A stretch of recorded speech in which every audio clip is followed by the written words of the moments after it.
at the pool party. There were a lot of kids having lots of fun, parents just around the pool, observing from a distance, but nevertheless, not necessarily right on top of the pool. One of the young boys, Cole Flynn, did see Joey hit his head. But as Joey slid in, and they just watched from the top, thinking that, as a lot of kids do, that he was just holding his breath and waiting down at the bottom. And they waited, and they waited until Cole sensed that something was wrong. He immediately ran over to Joey's mother, a SEAL, and says, "Joey's on the bottom of the pool."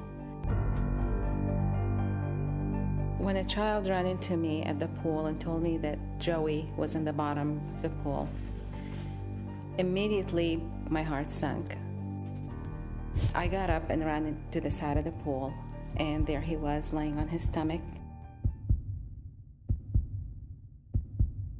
His skin has turned so blue, it looked like it was unreal.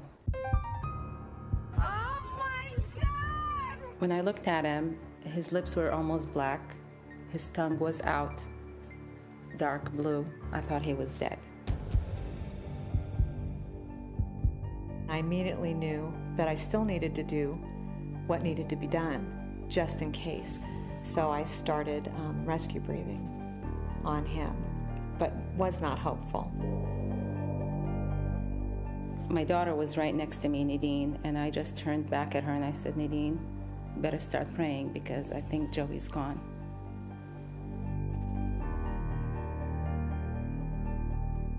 Turned my back on everybody and just focused on prayer because I wasn't sure what the outcome was going to be.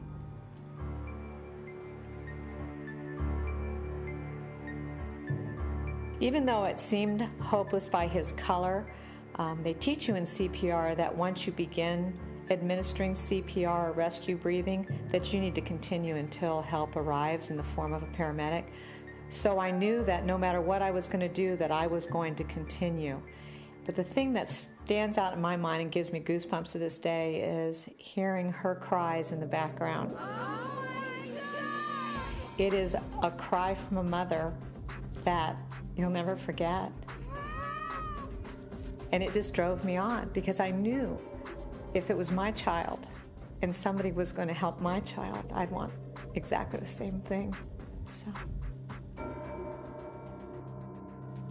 there was such a peace over what was going on, and I will say that I've never been clearer about what I needed to do when it comes to CPR.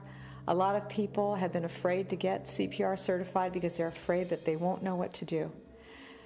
But when it comes to your turn, it is never clear. After a couple more attempts, he started to wheeze on his own, and I knew that he was coming back.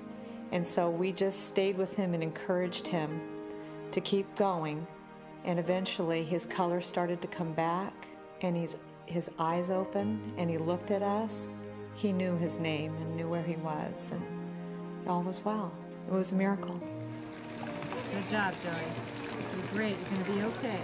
And it wasn't very long before my daughter came back to me and tapped me on the shoulder and said, "Mom, Joey just opened his eyes."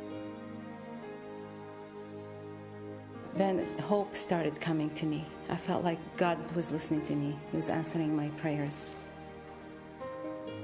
And I knew it was going to be fine. He's fine. He's breathing. Hi, sweetie.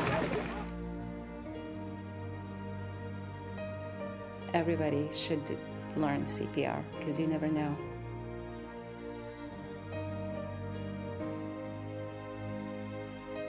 You just never know when you'll need it.